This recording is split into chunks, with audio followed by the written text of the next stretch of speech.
For the final time in Season 1, welcome to the Dugs! We're back to wrap up the season, but it's not going to be a clip show. There's so much to talk about during the games that several interesting nuggets are allowed to fall through the cracks.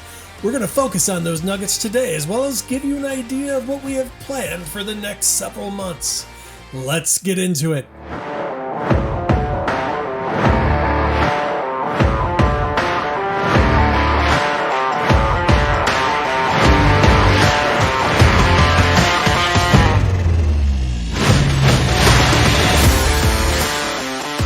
First time at the Dugs, this is going to be weird for you.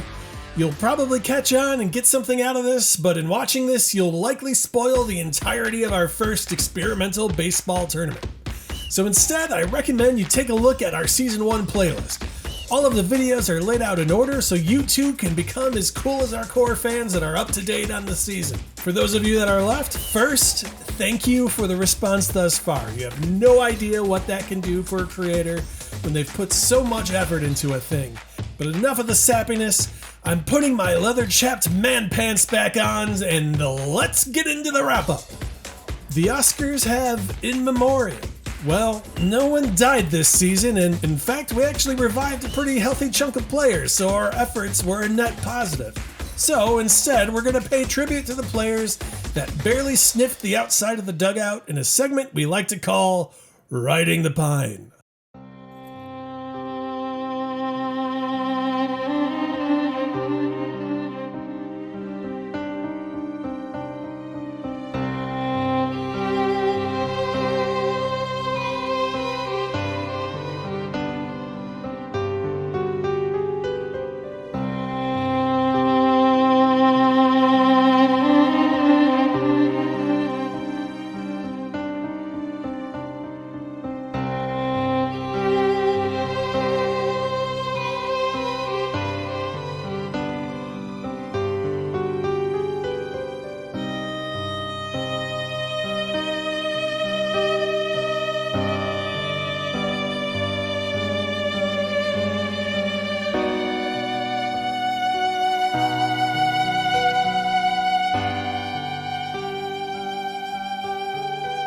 Don't worry guys, I'm sure next time someone decides to scrap together a poor man's sports center centered around reviving dead baseball players throughout history, you guys will get your day in the sun.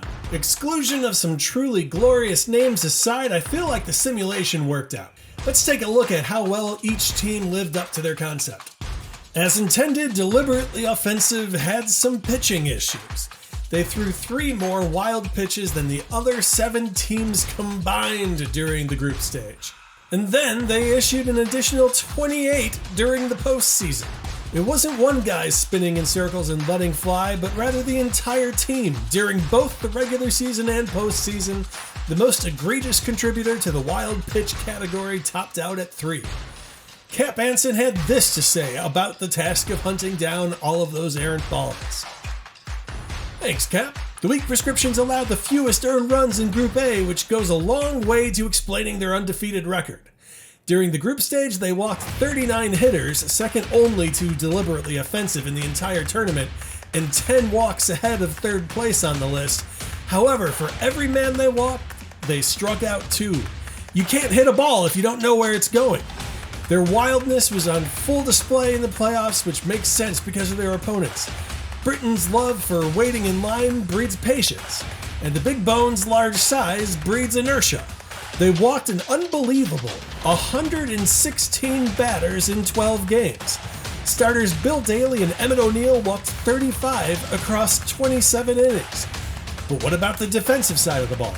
Errors aren't a great indicator over a 6-game stretch, as the guiltiest parties topped out at 3 with 4 players at that mark, none of which were members of the weak prescriptions. However, you can't commit an error if you can't get to the ball, so instead let's turn to some sexy statistics, and we can see who failed to make the expected plays by looking at defensive efficiency. The prescriptions owned the worst first baseman in Jim Bottomley, the worst left fielder in Gary Matthews, and Derek Jeter was below average but still beat out players like never-before shortstop Jesus Aguilar, who has a significant weight disadvantage when lunging for ground balls. Part of the reason you don't see more prescriptions on this list is because of how terrible the 2019 Detroit Tigers were.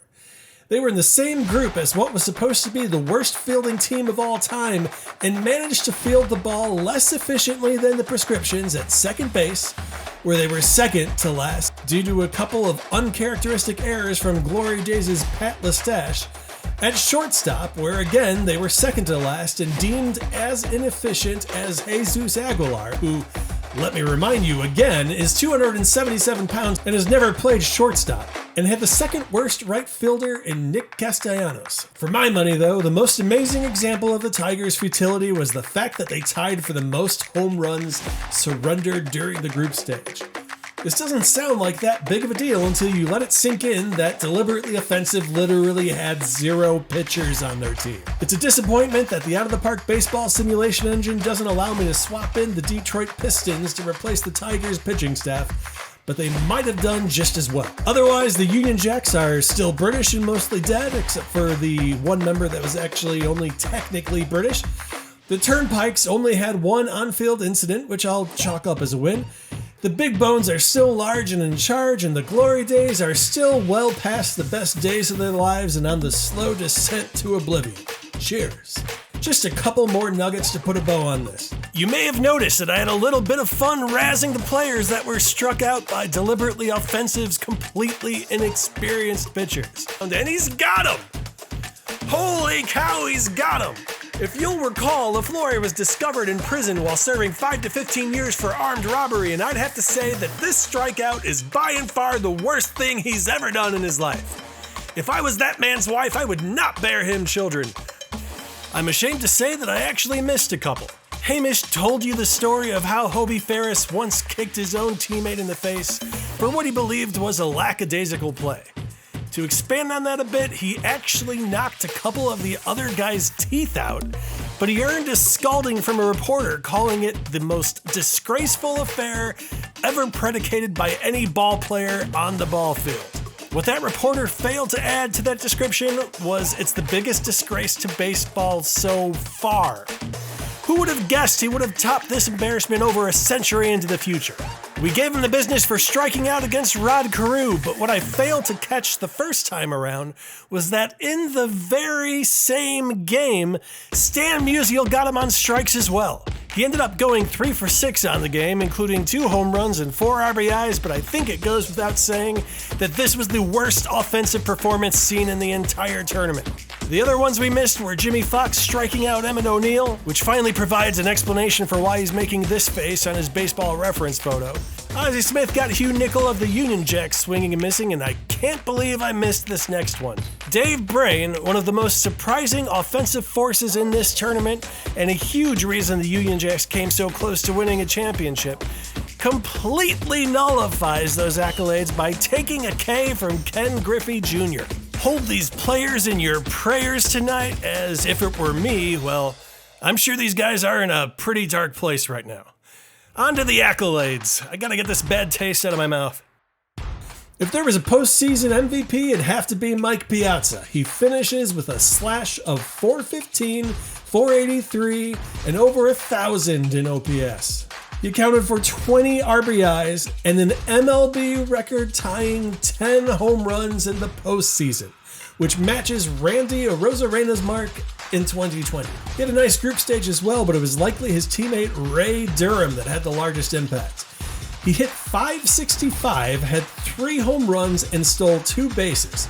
That was good enough for a 1.0 WAR in 6 games, which topped anyone, even the offensive's elite hitters. So with those performances, it should have been a cakewalk. Well, no. They fell down 3-1 in the series, and even after rallying back to force a Game 7, went down 7-1 in the game. It took one of the biggest choke jobs ever seen in the sport for them to win over the Brits. Let's take a deep dive on the choke. Only 14 teams out of 91 have come back from a 3-1 deficit in the World Series, which I know isn't quite on the same level as the Doug's championship, but it certainly tries. After 6 innings in Game 7, the Prescriptions were down 7-1, putting that Game 7 comeback in the territory of the most dramatic World Series comebacks of all time. The game many point to as the top comeback of all time was when the 1929 Cubs blew an 8-0 lead with 9 outs to go against the Philadelphia Athletics, so this comes close. But to call it a comeback might be a misnomer. This was undoubtedly a choke. The Jacks had every opportunity to seal the deal. The weak Prescriptions were pitching like someone had spun Helen Keller around on a wiffle ball bat for the majority of the series. In Game 6, they walked 15 Jacks in total, including 10 by their starting pitcher Rex Barney. The Union Jacks responded by leaving 16 men on base. The all-time record was set in 1956 when the Yankees stranded 20 men on base in a 9-inning game against the Boston Red Sox, so we got real close. They followed that up with a 12 men left on base performance in Game 7. This led to a disgusting win probability chart, which we'll put up for your viewing pleasure now. Alright, Season 1 bow tied. We hope you all enjoyed it, and once again, thank you so much for patronizing our humble channel in what's hopefully our infant stages. So let's look forward. I keep calling this past tournament Season 1. That's because we plan on making these tournaments the tent poles of this channel. We're going to shoot for 2 tournaments a year, so I'll be calling the next one we run Season 2. We're looking to bring that tournament to you in the summer. I've already got a pretty solid idea of what we're doing with it, and I think you're all going to love it. During those tournaments, we'll be posting on a reliable schedule, and even though we're using the same format as this year, I expect we'll be doing 4 videos a week and doing so for a longer period of time that we ran this season for. That doesn't mean we're hibernating, however. No, we're going to fill the time between now and Season 2 with what we're calling the off-season. We'll be bringing you mostly standalone videos on occasion over the next several months. We'll be multitasking between those videos and putting Season 2 together, so these off-season videos won't be on any sort of set schedule. The best way to find out about them is to subscribe to this channel. You'll get that little red dot notification every time there's something new. We'll also be announcing each of our new videos on Twitter, so go ahead and follow the Dougs, no spaces, on Twitter. That does it. Hamish and I are going to drink a bourbon in celebration. I guess it'll be scotch in his case, or whatever Scottish people drink, mead in a flagon.